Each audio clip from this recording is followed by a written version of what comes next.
नर्मदा के उत्तर तट पर भृगुकच्छ नाम का एक बड़ा सुंदर स्थान है। वहीं महाराज बलि यज्ञानुष्ठान कर रहे थे। मानो करोड़ों सूर्य एक साथ आ रहे हों, ऐसा तेज वामन भगवान का। दूर से ही सब ऋषि मुनि खड़े हो गए देखकर वामन भगवान को कि यज्ञ मंडप की तरफ तेजो में भगवान। वामन भगवान के तेज से ऋत्विज यजमान सदस्य सब के सब निस्तेज हो गए और सब सोचने लगे कि कौन आ रहा है, इतना तेजस्वी कौन हो सकता है, या तो मूर्तिमान अग्नि और या सनत कुमार। कौन है? भृगु जी के पुत्र शुक्राचार्य अपने शिष्यों के साथ इसी प्रकार कल्पना कर रहे थे कि हाथ में छत्र दंड जल से भरा कमंडल लिए हुए वामन भगवान अश्वमेध यज्ञ के मंडप में प्रवेश किया। कमर में मूंज की मेखला है, गले में यज्ञोपवीत धारण किए हुए हैं, बगल में मृगचर्म है, सिर पर जटा और बौना स्वरूप ब्राह्मण के वेश में ब्रह्मचारी भगवान यज्ञ मंडप में प्रवेश किए तो सब भृगुवंशी ब्राह्मण निस्तेज हो गए, निष्प्रभ हो गए। सब के सब अग्नियों के सहित खड़े होकर वामन भगवान का स्वागत सत्कार किया। भगवान के लघु रूप वैसे ही अंग प्रत्यंग बड़े दर्शनीय, सब लुभायमान हो रहे हैं। बलि का हृदय तो नाच पड़ा कि हमारी यज्ञ पूर्ण हो गई। एक उत्तम आसन दिया और वामन भगवान से विनय की, विराजो। फिर बलि ने अभिनंदन किया, पात्र मंगाया, चरण पखारे भगवान के। आहा, पांव पखार कर चरणामृत पिया, माथे पे धारण किया। फिर वामन भगवान की पूजा की। प्रतिपल बलि के हृदय में एक अद्भुत आनंद, भगवान के चरण कमलों का जो चरणामृत पान किया तो वैसे ही निष्पाप हो चुके थे बलि, क्योंकि 100 अश्वमेध यज्ञ। जिस चरणामृत को स्वयं देवादिदेव चंद्रमौली भगवान शंकर अत्यंत भक्ति भाव से अपने सिर पर धारण करते हैं, वही चरणामृत धर्म के मर्मज्ञ राजा बलि ने जब मस्तक पर धारण किया तो अनुभव में आ गया कि ये कोई साधारण नहीं है, ये या तो स्वयं भगवान है या इस छद्म भेष में कोई महापुरुष पधारे हुए हैं। बलि ने हाथ जोड़कर कहा, ब्राह्मण कुमार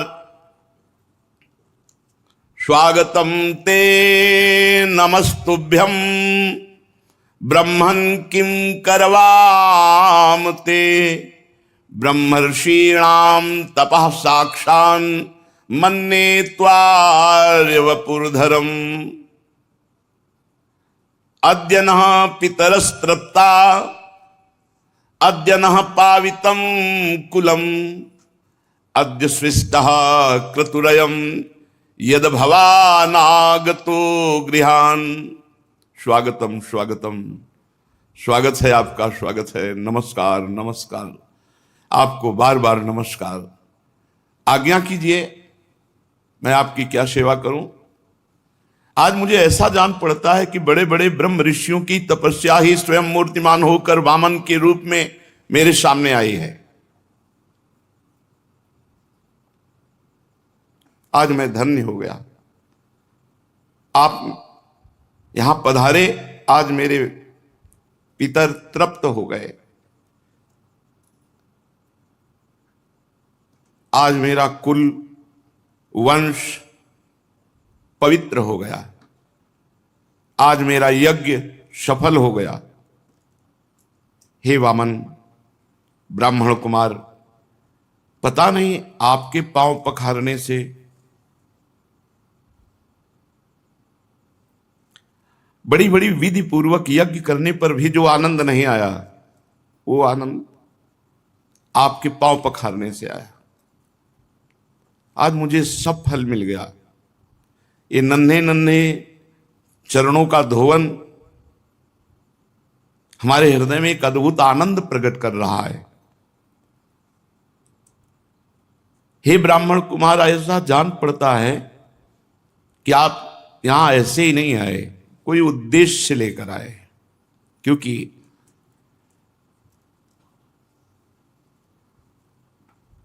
आपके चेहरे से पता चलता है कि आप कुछ मांगना चाहते हैं, कुछ उद्देश्य लेकर आए।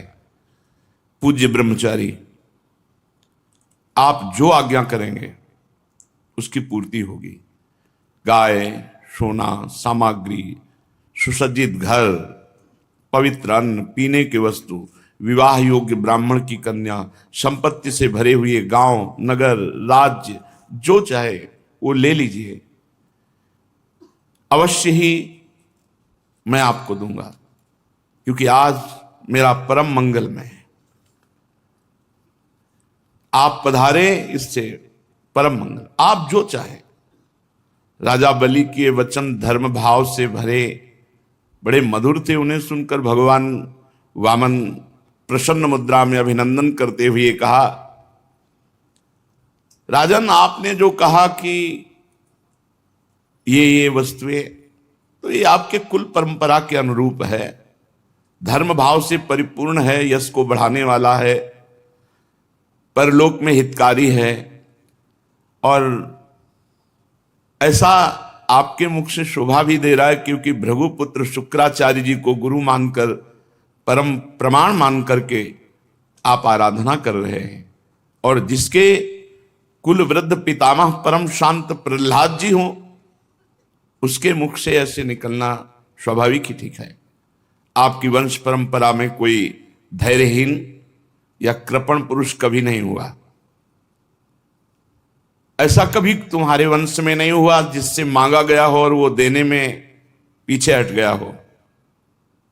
एक बार किसी को देने की प्रतिज्ञा करके मुकर गया हो, ऐसा तुम्हारे वंश में नहीं है। दान के अवसर पर याचकों की याचना सुनकर और युद्ध के अवसर पर शत्रु की ललकार सुनकर मुंह मोड़ लेने वाला कायर आपके वंश में कोई हुआ ही नहीं है। क्यों न हो, आपकी कुल परंपरा में प्रहलाद अपने निर्मल यश से वैसे शोभायमान है जैसे आकाश में चंद्रमा। आपको पता होगा महाराज, आपके कुल में ही हिरणाक्ष जैसा वीर का जन्म हुआ।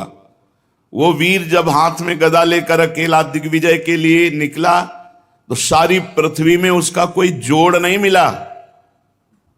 तब भगवान श्री हरि जल में से पृथ्वी का उद्धार करने गए थे, तो सामने देखा कि हिरणाक्ष गदा लिए हुए विजय प्राप्त की। पर हिरणाक्ष की शक्ति का आज भी हरि बार बार स्मरण करते हैं। विजय तो प्राप्त की हरि ने, पर बार बार हिरणाक्ष की शक्ति का स्मरण करते हैं कि कितना बलवान था। और महाराज, आपके ही वंश में हिरण्यकश्यप हुए। जब हिरणाक्ष के वध का हिरण्यकश्यप को भारी क्रोध में आकर के वैकुंठ में आक्रमण कर दिया। सोचो, वैकुंठ में आक्रमण कर दिया। ये प्रणाली है, जब जैसे किसी की दूध मांगना हो ना, आपकी गाय तो सैकड़ों में एक है और आपका स्वभाव भी ऐसा है। ऐसा स्वभाव नहीं देखा गया जैसा, मतलब उसको इतना बढ़ा के, उसको इतना पुष्ट करके, आपके वंश में कोई ऐसा हुआ ही नहीं जो एक बार कह दे देंगे और फिर मुकर जाए। पूरा पुष्ट पक्का भगवान कर रहे हैं। अब देखो, है तो बलवान हिरण्यकश्यप, लेकिन है तो बहिर्मुख ना। उसने भगवान पर आक्रमण करना चाहा, भगवान उसके हृदय में बैठ गए। वो बहिर्मुख बाहर घूमता रहा, वो भगवान उसके हृदय में रहे, वो जान नहीं पाया। महाराज बलि, आपके वंश में एक से एक राजन, आपके पिता विरोचन बड़े ब्राह्मण भक्त थे, यहां तक कि उनके शत्रु देवता ने ब्राह्मणों का वेश बनाकर उनसे उनकी आयु का दान मांगा और उन्होंने ब्राह्मणों के छल को जानते हुए भी अपनी आयु दे डाली। आप भी अपने वंश का ही, और शुक्राचार्य जी आपके गुरु, प्रहलाद जी आपके पूर्वज, बड़ा यश आपके, भगवान बड़ाई किए जा रहे हैं। मुंह मांगी वस्तु देने वालों में आप श्रेष्ठ हैं। तो आपने कहा जो इच्छा हो सो मांग लो। तो देखो हम बहुत संतुष्ट ब्राह्मण हैं, संतोषी ब्राह्मण। हमको तो केवल अपने 3 पग पृथ्वी चाहिए, उतने से काम चल जाएगा। 3 पग पृथ्वी वो थोड़ी सी है, अपने पैरों से हम 3 डग केवल नापेंगे, उतनी पृथ्वी दो।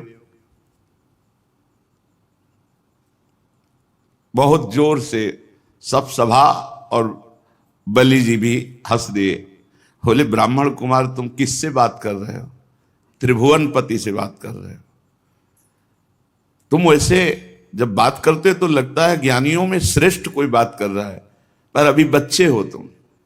फिर तुमसे कह रहा हूं, नगर का नगर मांग लो, राज्य का राज्य मांग लो। तुम अभी समझ नहीं पा रहे हो कि तुम क्या मांग रहे हो। महाराज बलि से 3 डग केवल भूमि। अरे मैं तीनों लोकों का एकमात्र अधिपति हूं, द्वीप का द्वीप दे सकता हूं। जम्बू द्वीप मांग लो, पूरा द्वीप दे दूं। मैं बहुत प्रसन्न हूं और तुम मुझसे 3 डग भूमि केवल। ब्रह्मचारी, मेरा एक स्वभाव है, मेरे यहां जो मांगने आ गया उसको कभी जीवन में दूसरी जगह मांगना ना पड़े, इतना मांग लो। भगवान ने कहा राजन, अगर असंतोष हो जाए तो ये पूरा विश्व ब्रह्मांड एक आदमी को दे दिया जाए तो भी तृप्त नहीं होगा, और संतोष हो जाए तो थोड़े में भी आनंद रहता है। देखो हम हैं संतोषी, आपको देना है तो 3 पग भूमि केवल, बस, मुझे और कुछ नहीं। मैं संतुष्ट हूं 3 पग पृथ्वी में। जो कुछ संतोष से जीवन व्यतीत करने पर आनंद मिलता है ना, वो असंतोषी को कभी नहीं मिल सकता। असंतोषी का हृदय जलता रहता है और संतोषी का हृदय शांत शीतल रहता है।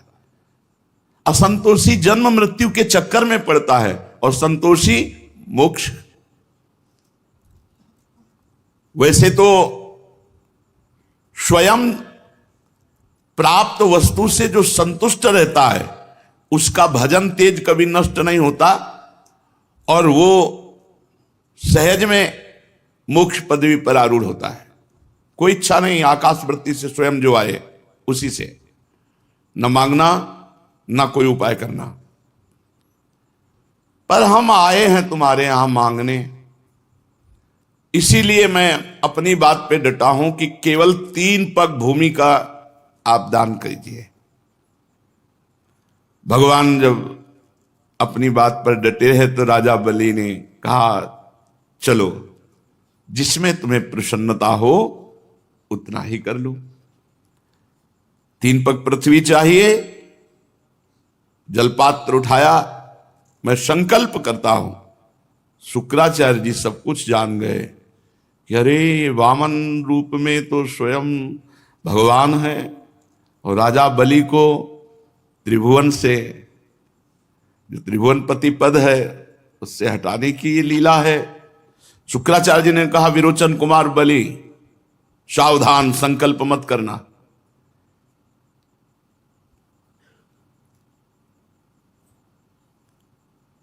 ये स्वयं अविनाशी भगवान श्री हरि हैं, ये बड़े छलिया हैं, ये अपने शरणागत देवताओं का काम बनाने के लिए तुम्हारे सामने मीठी मीठी बातें कर रहे हैं। मैंने ध्यान के द्वारा देख लिया, अदिति देव माता ने आराधना की और उनके गर्भ से अवतीर्ण हुए हैं। महान अनर्थ हो जाएगा अगर 3 पग पृथ्वी का दान देने का संकल्प कर लिया, और ये आप पर ही नहीं संपूर्ण दैत्यों पर अन्याय होगा और मैं बिल्कुल इसे ठीक नहीं मानता हूं। ये ब्रह्मचारी बनकर बैठे हुए, जानते हो, तुम्हारा राज्य, ऐश्वर्य, लक्ष्मी, तेज, विश्व विख्यात कीर्ति, सब कुछ एक क्षण में अपहरण करके इंद्र को दे देंगे। अरे ये विश्वात्मा है, तुम 3 पग भी नहीं पूरे कर पाओगे।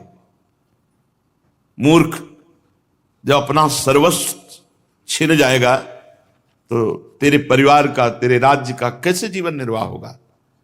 अरे ये विश्व व्यापक है, इनको ऐसा मत देख कि ये छोटे से बामन भगवान बैठे हुए। ये विश्व व्यापक विश्वात्मा है, इनका विशाल शरीर इसमें छुपा हुआ है। वो जैसे कितना बड़ा नहीं होता, नपना है, छोटे हो, जब बड़ा हो कितना लंबा होता है। तो भगवान छोटे से रूप में, जब शुक्राचार्य, मैं जानता हूं इनको, मैं इनको जानता हूं, शुक्राचार्य जी के, मैं इनको जानता हूं। तुम तीसरा पग पूरा नहीं कर सकते। जब पूरा ना कर पाओगे तब तुम्हारी दुर्दशा हो जाएगी। प्रतिज्ञा पूरी ना करने का तुम्हें पाप लगेगा और तुम नरक जाओगे। इसलिए तुम्हें संकल्प करना ही नहीं है, मेरी आज्ञा है। विद्वान पुरुष उस दान की प्रशंसा नहीं करते जिसके बाद जीवन निर्वाह के लिए कुछ बचे ही नहीं। जिसका जीवन निर्वाह ठीक ठीक चलता है वही संसार में दान, यज्ञ, तपस्या और परोपकार के कर्म कर सकता है। धन के 5 हिस्से लगाने चाहिए। एक हिस्सा धर्म के लिए,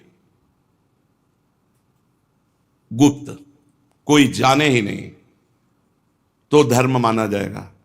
और एक हिस्सा यश के लिए, जो सब जाने कि हां इतना दान किया है। और एक हिस्सा जिससे धन आ रहा है उस धन की अभिवृद्धि के लिए, बढ़ाने के लिए। और एक हिस्सा अपने परिवार के भोग के लिए। और एक हिस्सा आए हुए अतिथि, स्वजन, रिश्तेदार, नातेदार, पशु पक्षी, इनकी सेवा के लिए। जो अपने धन के 5 हिस्से करता है वो इस लोक और परलोक में दोनों जगह सुख पाता है। असुर शिरोमणे, यदि तुम्हें यह चिंता हो कि तुम्हारी प्रतिज्ञा टूट जाएगी तो मैं इस विषय में तुम्हें कुछ ऋग्वेद की श्रुतियों का आश्रय सुनाता हूं। श्रुति कहती है किसी को कुछ देने की बात स्वीकार कर लेना सत्य है, और नकार जाना अर्थात अस्वीकार कर देना असत्य है। पर यह शरीर एक वृक्ष है, सत्य इसका फल फूल है। और जब वृक्ष न रहे तो फल फूल क्या करेंगे। इसलिए नकार जाना, अपनी वस्तु दूसरे को न देना, दूसरे शब्दों में अपने लिए भोग के लिए संग्रह बचाए रखना, इस शरीर रूपी वृक्ष का मूल है। इसलिए इतना उचित है कि ना कर दो, नहीं दे पाएंगे। शुक्राचार्य जी अपने शिष्य को नीति का वर्णन, प्रीति का नहीं वर्णन कर रहे हैं। हां मैं दूंगा, ये वाक्य ही धन को दूर कर हटाने वाला है, इसलिए कह दो नहीं दूंगा। याचकों को सब कुछ दे देना, स्वीकार कर लेना ही थोड़ी ठीक होता है। इसके विपरीत विचार पूर्वक कुछ थोड़ा लेने वाला हो तो दे दे, चलो भाई हमारा परिवार भी पालेगा, तुम्हारा भी काम चल जाएगा। लेकिन यहां बिल्कुल ठीक नहीं, यहां तो अस्वीकार ही करो, बिल्कुल नहीं देना, नहीं देना, 3 पग पृथ्वी भी नहीं देना। तुम्हें लग रहा हो कि झूठ बोल दिया, तो देखो यहां झूठ बोलने में पाप नहीं लगता। जब अपनी स्त्री को प्रसन्न करने के लिए, तो झूठ बोलने में कोई बात नहीं। शुक्राचार्य जी महाराज प्रमाण दे रहे हैं। और हास परिहास में बोला गया झूठ, किसी के प्राण बचाने में बोला गया झूठ, और किसी जीवन रक्षा, प्राण संकट, गौ ब्राह्मण, इनके हित में बोला गया, ये पापकारी नहीं होता है। अपनी स्त्री को प्रसन्न करने के लिए बोला गया, हास परिहास में बोला गया, और किसी की आजीविका जा रही है और आप झूठ बोल दो बच जाएगी, तो आप झूठ बोल दो, वो सत्य का फल मिलेगा आपको। किसी के प्राण जा रहे हैं, अगर आपके झूठ बोलने से बच जाते तो आप झूठ बोल दो, उसके प्राण बच जाएंगे। गौ ब्राह्मण के हितकर में अगर आप झूठ बोल देते हैं तो वो सत्य के समान होगा। किसी की निंदा होने जा रही है, उसका बेचारे का सर्व यश क्षीण हो जाएगा, झूठ बोल दो, बच जाएगा। ये स्थान बताए शुक्राचार्य जी ने और कहा तुम झूठ के लिए डरो मत, बोल दो मैं नहीं दे पाऊंगा 3 पग पृथ्वी। गुरुदेव बोल रहे हैं।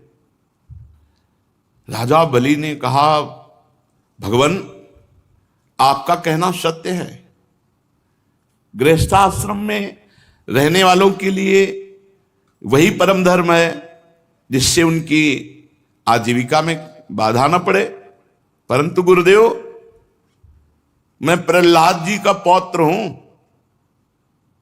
आहा, प्रहलाद जी का पौत्र हूं, अर्थात भगवान के भक्ति और भक्तों की श्रेणी में चरम अवस्था को प्राप्त महापुरुष, ऐसे महापुरुष का पौत्र होकर एक बार देने की बात कहकर मैं मुकर जाऊं, कभी नहीं हो सकता।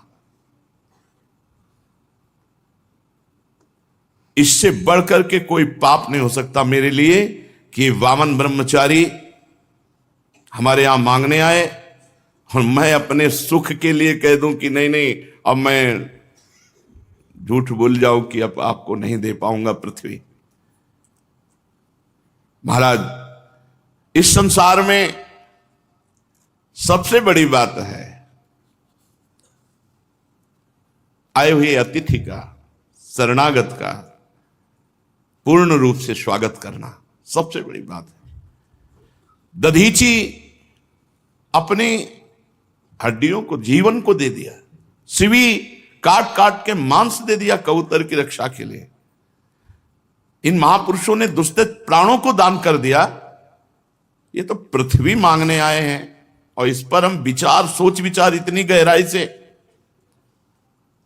नहीं। महाराज गुरुदेव, ऐसे लोग संसार में बहुत नहीं देखे जाते जो देने की बात कह करके डटे रहें, युद्ध में जो कभी पीठ ना दिखाएं और जिनके घर से कभी भिक्षुक वापस नहीं गया, ऐसे ज्यादा नहीं देखे जाते। शतपात्र प्राप्त हो और धन का दान कर दे, इससे बढ़कर लाभ क्या हो सकता है। गुरुदेव, उदार करुणाशील पुरुष अपात्र याचक की कामना पूर्ण करके भले दुर्गति भोगना पड़े स्वीकार करते हैं। फिर आप जैसे ब्रह्मवेत्ता पुरुष, इन परम तेजस्वी ब्रह्मचारी जो हम पात्र हैं, इनकी अभिलाषा पूर्ण करने में आप कह रहे हैं कि ना कह दो। और आपने संकेत किया कि वरदानी भगवान श्री हरि हैं, तब तो और मैं उत्साहित हो गया कि त्रिभुवन के स्वामी होकर के ये भिक्षुक बन करके हमारे सामने आए हैं। अरे ये तो अपने पराक्रम से भी ले सकते थे। जब ये त्रिभुवन के पति होकर के भिक्षुक बन करके आए हैं तो इनको अवश्य अवश्य अवश्य दान करूंगा। मेरे अपराध को क्षमा करो कि मैं आपकी आज्ञा का उल्लंघन कर रहा हूं। ये अधर्म से मुझे बांध लें, मेरा अनिष्ट करें, मुझे भयभीत करें, मैं विचलित नहीं होऊंगा। ये पवित्र कीर्ति भगवान श्री हरि ही क्यों ना हो, ये अपना यश खोना नहीं चाहेंगे। अगर ये मांगने पर उतर गए हैं तो ये छीन भी सकते हैं। और अगर कोई दूसरा हमसे छल करना चाहे तो ये समझ लो मैं आपकी कृपा से इतना बलशाली हूं कि मेरे बाण की चोट खाकर सदा के लिए वो सो जाएगा। मैं गुरुदेव आपकी बात नहीं मानूंगा। शुक्राचार्य जी ने देखा कि शिष्य तो अश्रद्धालु हो गया, हमारी बातें ही नहीं मान रहा और ऋग्वेद और हर वेद के उपदेश दे रहे हैं। संकल्प बाद में हुआ, साप पहले मिला। यत तज्ञ विस्मय परिणामे अमृतोपमम्। ये बात ध्यान रखो, सतमार्ग में शुरुआत में जे भी चलोगे तो विपरीतता आ जाएगी। देखो अभी संकल्प नहीं किया और शुक्राचार्य जी ने हाथ में जल लिया और कहा मैं शाप देता हूं, तुम्हारा संपूर्ण ऐश्वर्य भ्रष्ट हो जाए, तुमसे छीन जाए, तुम ऐश्वर्यहीन हो जाओ। गुरु की आज्ञा का उल्लंघन, सत्य प्रतिज्ञ उदार इस साप के योग्य नहीं थे महाराज बलि, कोई अपराध नहीं था। शुक्राचार्य जी ने कहा मूर्ख, अज्ञानी, तू अपने को बड़ा ज्ञानी मानता है, तू मेरी उपेक्षा करके गर्व कर रहा है, बार बार मेरी आज्ञा का उल्लंघन कर रहा है, इसलिए जा शीघ्र तू अपने ऐश्वर्य को खो दे, लक्ष्मी खो दे। राजा बलि बड़े महात्मा स्वभाव के थे, गुरुदेव का शाप सिर पर स्वीकार किया और दंडवत की, पर वो इस बात में नहीं डिगे 3 पग पृथ्वी देने के लिए। वामन भगवान की विधि पूर्वक पूजा के हाथ में जल लेकर 3 पग भूमि का संकल्प कर दिया।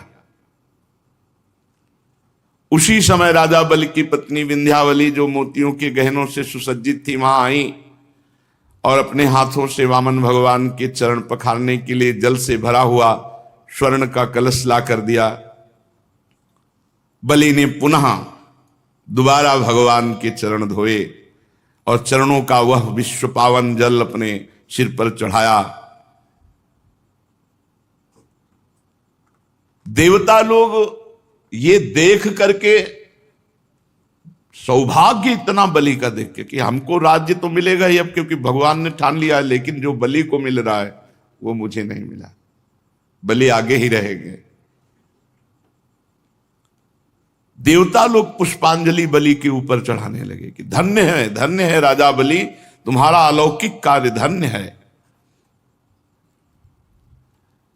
अब जे ही संकल्प हो गया तो बड़ी अद्भुत घटना घटी। यज्ञ मंडप के बाहर एक चरण जे ही बढ़ा तो बस बढ़ते ही चला गया।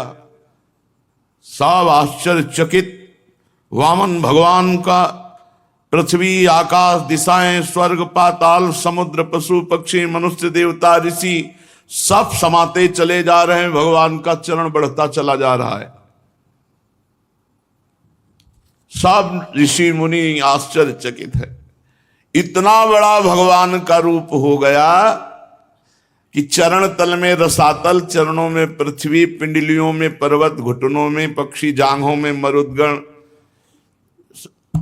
बढ़ता भगवान के विशाल स्वरूप का कौन वर्णन करे। सर्वात्मा भगवान संपूर्ण जगत को नाप लिया। भगवान का उसी समय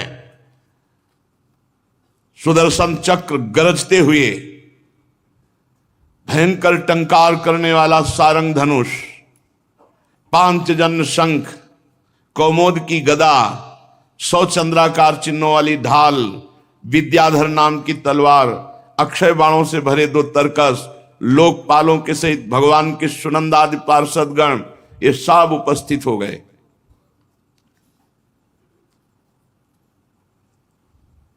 परीक्षित, भगवान का चरण कमल ये जब ब्रह्मलोक पहुंचा, यहां से बढ़ता हुआ ब्रह्मलोक, ब्रह्मा जी ने देखा, अरे ये तो श्री भगवान का श्री चरण है। तो नख चंद्र की छटा से सत्यलोक फीका पड़ गया। भगवान के चरणों की नख कांति से ब्रह्मलोक फीका पड़ गया। स्वयं ब्रह्मा उस प्रकाश में डूब गए। मरीच आदि ऋषि, सनंदन आदि नैष्ठिक ब्रह्मचारी, बड़े बड़े योगी भगवान के चरण कमल की अगवानी की।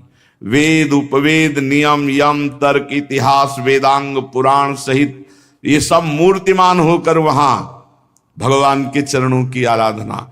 योग रूप वायु से ज्ञानाग्नि को प्रज्वलित करके कर्ममल को भस्म कर डाला, वो सब महात्मा वहां विराजमान भगवान के चरण कमल की वंदना की। इसी चरण कमल के स्मरण की महिमा से सब कर्मों के द्वारा प्राप्त न होने वाले ब्रह्मधाम की जो प्राप्ति की महापुरुषों ने, वो सब चरण की वंदना कर रहे हैं। अगवानी करने के बाद विश्वरूप भगवान के चरण का अर्घपाद्य से पूजन कर प्रक्षालन किया। पूजा करके बड़े प्रेम और भक्ति से भगवान की स्तुति की। ब्रह्मा के कमंडल का वही जल वामन भगवान के पांव पखारने से पवित्र होने के कारण गंगा जी के रूप में परिणित हुआ। आकाश मार्ग से पृथ्वी पर गिरकर तीनों लोकों को पावन करती हुई ये गंगा जी हैं। गंगा जी क्या है? मूर्तिमान भगवान के चरणारविंद की उज्जवल कीर्ति हैं। ब्रह्मद्रोह साक्षात ब्रह्म है। अलकनंदा, मंदाकिनी और पृथ्वी पर भागीरथी गंगा। भगवान ने अपने स्वरूप को छोटा किया, विभूतियां समेटी, तब ब्रह्मा आदि लोकपालों ने अपने अनुचरों के साथ बड़े आदर भाव से भगवान की स्तुति की। ऋक्षराज जाम्बवान जी जिस समय भगवान नाप रहे थे, उस समय मन के समान वेग से दौड़कर सब दिशाओं में भेरी बजा बजा कर भगवान की मंगल में विजय घोषणा। तभी वो जब कौन जाए समुद्र के पार, तो कह रहे हैं कि समुद्र के बूढ़ा हो गया हूं, नहीं तो जितने में भगवान ने 2 पग पृथ्वी नापी थी, उतने में 7 परिक्रमा पूरे ब्रह्मांडों की, और हर जगह जय घोष वामन भगवान की जय। मन के वेग के समान, मन के वेग के समान। जैसे आप बंबई गए हो, अभी सोचो अभी पहुंच जाओगे, अभी मन बंबई की वो सीन ले आएगा जो आप देखे हो, या अमेरिका गए हो, या इतना तीव्र गति थी जाम्बवान जी की। और बहुत पुराने हैं ये, हर अवतार में है। देखो वामन अवतार में ये लीला, और रामा अवतार में वो लीला, और कृष्णा अवतार में भी लीला। जाम्बवती जी इन्हीं की तो पुत्री है। और युद्ध भगवान श्री कृष्ण से बहुत दिन जो अंदर युद्ध चला, जब जाम्बवान रग रग दर्द करने लगी तो उन्होंने कहा ऐसा पिटाई करने वाला कोई हो ही नहीं सकता दूसरा स्वामी के सिवा, ये जो हमारे शरीर में पीड़ा पहुंच जाए। तब उन्होंने कहा प्रभु आप हमारे राम जी हो। तो श्याम जी ने दिखाया राम जी का रूप, तो कहा भेंट में कन्या स्वीकार करो, ये दहेज में सिमंतक मणि ले।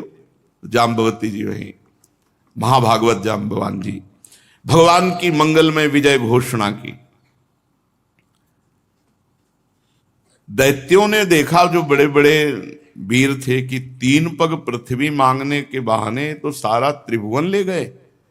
हमारे महाराज यज्ञ में दीक्षित हैं, वे कुछ कहेंगे नहीं। तो उन्होंने कहा अरे ब्राह्मण नहीं है, ये महामायावी हरि है, ब्राह्मण के भेष में आकर देवताओं का काम बना रहा है। हमारे स्वामी यज्ञ में दीक्षित है, इसलिए इस ब्रह्मचारी वेश बनाकर आने वाले, याचना करने वाले पर आक्रमण करो। दैत्यों ने कहा हमारे स्वामी को इसने छल लिया है, हमारे स्वामी कभी झूठ नहीं बोलते।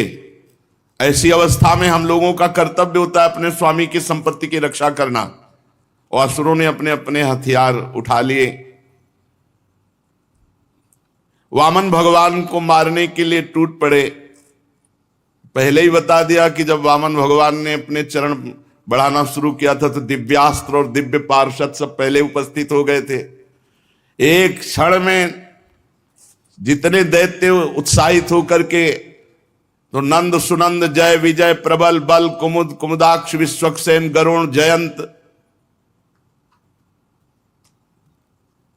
श्रुतदेव पुष्पदंत सात्वत, ये भगवान के दिव्य पार्षद संहार करने लगे दैत्यों का। जब राजा बलि ने देखा कि भगवान के पार्षद मेरे सैनिकों को मार रहे हैं, तो उनको शुक्राचार्य जी के शाप का स्मरण आया कि गुरुदेव ने शाप दे दिया है कि ऐश्वर्य भ्रष्ट हो जाओ। तो उन्होंने कहा, विप्रचित्ति राहु नेमी आदि दैत्यों, मेरे भाइयों मत लड़ो, शांत हो जाओ, इस समय हमारा अनुकूल नहीं है। दैत्यों, काल के विधान को जानने वाले, सामर्थ्य रखते हुए भी अपने क्रोध को दबा करके समय का इंतजार करते हैं। ये समय सही नहीं है। देखो, जब हमारी उन्नति का समय था तो काल हमारे पक्ष में था, देवताओं को बिना लड़े स्वर्ग छोड़कर भागना पड़ा था। आज काल हमारे प्रतिकूल है, इसलिए हमारी अवनति होनी है। बल, मंत्री, बुद्धि, दुर्ग, मंत्र, औषधि, कोई उपाय इस समय मेरा काम नहीं करेगा, क्योंकि काल हमारे अधीन नहीं। इस समय काल विपरीत है। तुम लोग चिंता मत करो, शांत हो जाओ। दैव काल जब हमारे अनुकूल होगा तब हम पुनः इंद्र पद प्राप्त करेंगे। परीक्षित अपने स्वामी बलि की बात सुनकर भगवान के पार्षद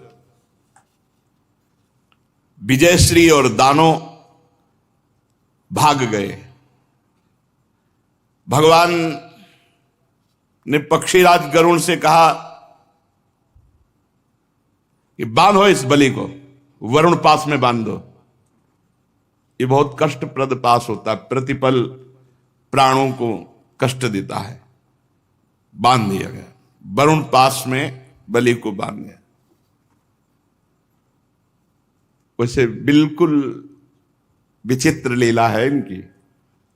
देखो, जब केवल इनको कोई पकड़ना चाहता है कि मुझे केवल भगवान चाहिए, तब ये बात बहुत हिम्मत करके चलना है। केवल भगवान के लिए बहुत हिम्मत करनी है। गुरु ने मना किया, बलि ने नहीं माना, भगवान को दे दिया, तो प्रशंसनीय। भगवान ने यहां प्रशंसा नहीं की, कहा बांधो इसको। गरुण जी को आदेश किया, तुरंत वरुण पास में बांध दिया। अब तो आकाश में समस्त दिशाओं में कि गलत है, गलत है।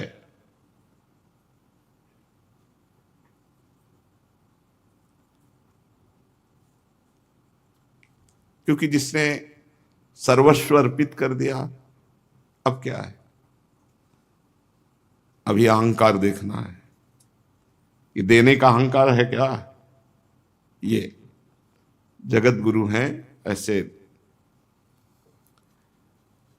वरुण पास में बहुत कष्ट, सब संपत्ति छिन गई और लेने वाले कठोर व्यवहार दिखा रहे हैं। बांध दो, बांध दिया, जैसा विपक्ष में होता है। भगवान ने बलि से कहा, ए असुर, तुमने मुझसे कहा था कि 3 पग पृथ्वी, तो 2 पग में हमने समस्त ब्रह्मांडों को नाप लिया। बोल, अब तीसरा पग कहां से देगा? पूरा कर। जहां तक सूर्य की गर्मी पहुंचती, जहां तक नक्षत्र, चंद्रमा, किरणें, बादल बरसते, सब नप गया। तेरे देखते देखते मैंने पैर से भूलोक, आकाश, दिशाएं, स्वर्गलोक, महरलोक, जनलोक, तपलोक, सत्यलोक सब नाप लिया। बोल, तीसरा पग अगर नहीं देगा तो तुझे नरक में डालूंगा।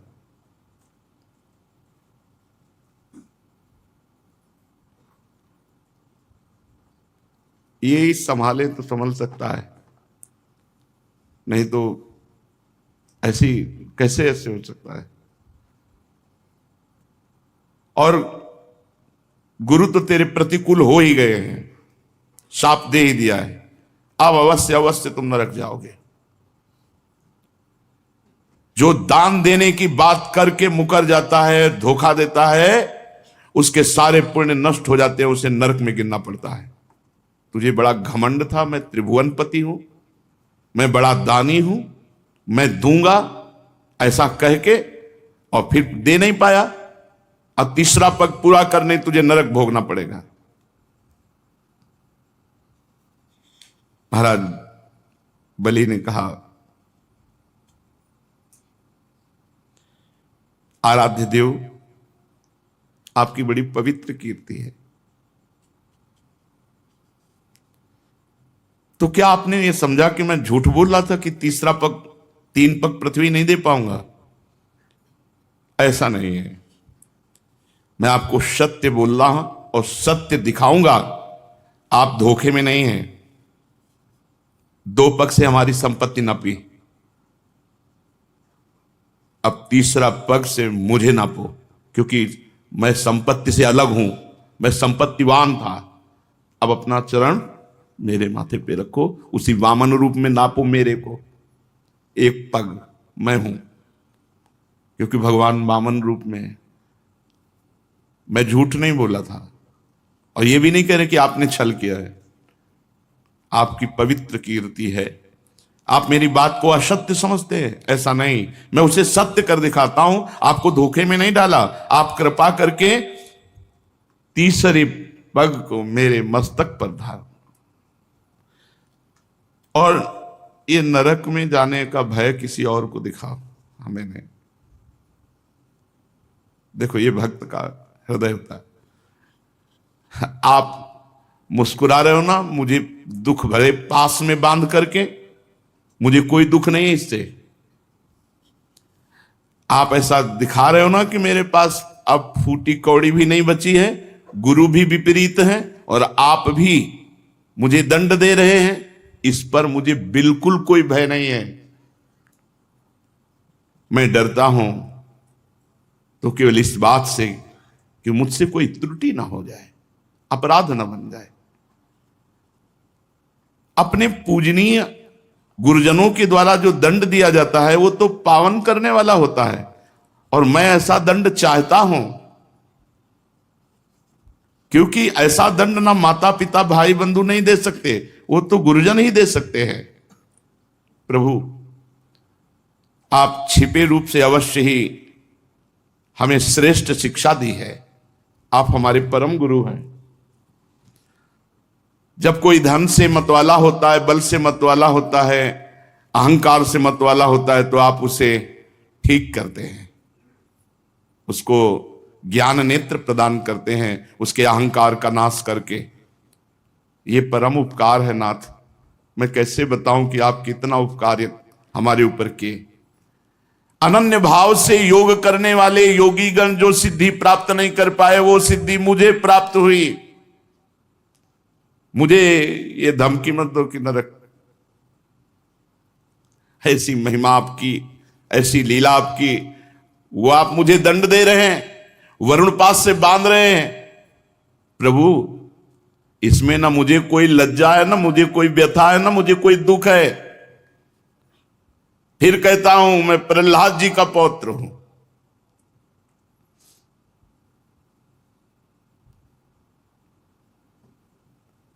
कितना कष्ट दिया गया प्रहलाद जी को, लेकिन अपनी निष्ठा से विचलित नहीं हुए। यही है भक्ति का स्वरूप, यही है कि स्वयं हम जिसकी भक्ति कर रहे हैं वही हमारे विपरीत अगर लीला करने लगे तो भी हमें उनको नहीं छोड़ना। ये बड़ी परिपक्व अवस्था भक्ति की होनी चाहिए। देखो, सब कुछ समर्पित है, अब आपके सिवा कोई है नहीं, और आप ही विपरीत हो, गुरु भी विपरीत हो गए, सब विपरीत हो गए, तो आप कम से कम आप तो विपरीत ना होइए।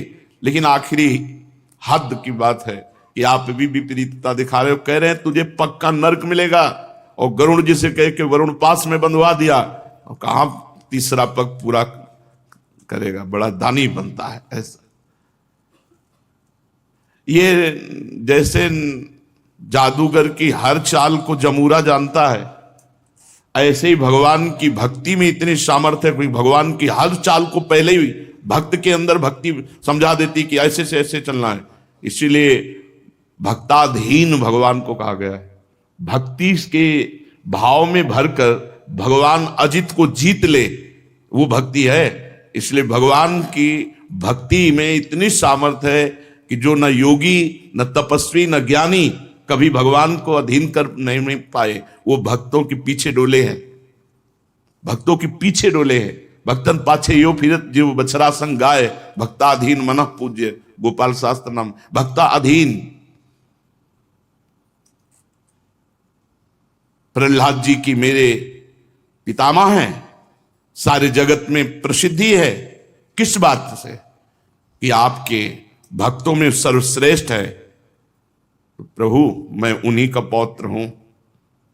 आप चाहे जितना विपरीतता करें, हमारी भक्ति में फर्क नहीं पड़ सकता। ये हमारी भक्ति इतनी पुष्ट होनी चाहिए कि बोले हमारी अब श्रद्धा नहीं रह गई। किस बात की? जहां ऐसी परिस्थिति है कि श्रद्धा नहीं रह जाना चाहिए, वहां देखो भक्ति कैसे। ये विनोद भरी बात किसी और को कहो जाकर, क्योंकि डर जाएगा कि तुम्हें नरक मिलेगा। भगवान कह रहे हैं तुम्हें नरक मिलेगा, अब तो पक्का मिलेगा, तो डर जाना चाहिए। भगवान वरुण पास में बांध रहे हैं, भगवान विपरीतता दिखा रहे हैं, लेकिन फिर भी भक्त अपनी स्थिति में है। प्रभु हमने निश्चय कर लिया, शरीर एक न दिन छूटेगा, सब छूटेगा। फिर शरीर के लिए या यश कीर्ति के लिए आपको क्या छोड़ना? आपको पकड़े ये सब छूटेगा।